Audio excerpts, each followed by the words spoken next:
Hey Melbourne! Lá se vão quase 3 anos morando nessa cidade do outro lado do mundo.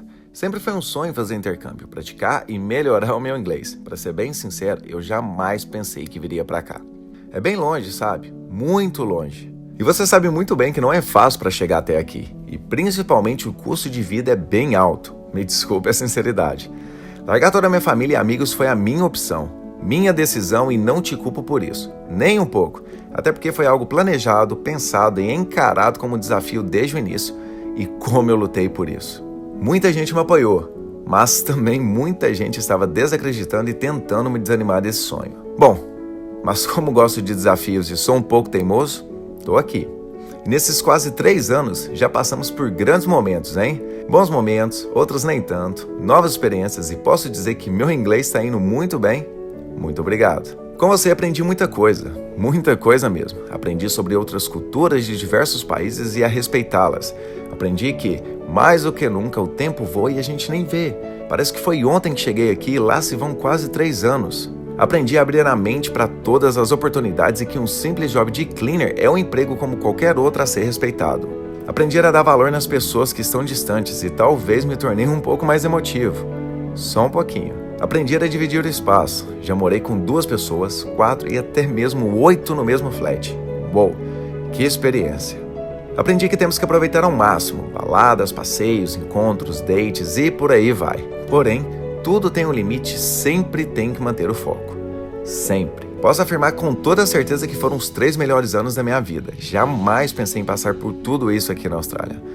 A vida aqui não é fácil, senhora Melbourne. É uma montanha-russa, altos e baixos. E se me permite fazer uma comparação, lá vou eu. A vida de estudante aqui é como as estações do ano aqui na Austrália. Por quê? Eu explico. Da mesma forma que temos o verão, o inverno, o outono, a primavera no mesmo dia, acontece a mesma coisa com a vida de estudante. Mas se tratando de sentimentos. Acordamos bem, felizes, de repente bate uma saudade, uma tristeza, às vezes queremos ir embora, mas minutos depois isso passa e queremos morar aqui para sempre. É assim, todos os sentimentos à flor da pele. E muita gente me pergunta, tá feliz? Muito. Sente saudade da família?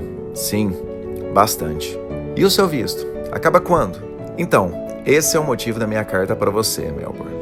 O meu visto expirou dia 31 de agosto. Desde o dia 13 de janeiro de 2017 até esse momento que escrevo essa carta, o que eu sinto é só gratidão. Sorri, chorei, me diverti, me apaixonei. Mas quer saber? Foi demais. Foi demais. O tempo passa, os questionamentos vão surgindo e a cabeça fica a mil. A saudade da família vai aumentando, a saudade do Brasil crescendo, os amigos, a comida, a cultura. Enfim, não é fácil. E como estudante, sempre chega aquele momento ao final do visto. Será que eu renovo? Será que chegou o fim desse ciclo? Eu pensei, repensei, falei com todas as pessoas próximas a mim e tomei uma decisão. E sim, renovei o meu visto para mais 2 anos. Sinto que ainda tenho muita coisa para fazer aqui e sonhos a realizar nessa cidade que me recebeu tão bem. Só que dessa vez a energia é diferente, eu não sei explicar, mas sinto que serão 2 anos decisivos que eu vou com tudo, sem desculpas. Melbourne, se prepare porque agora o bicho vai pegar. Vai por mim.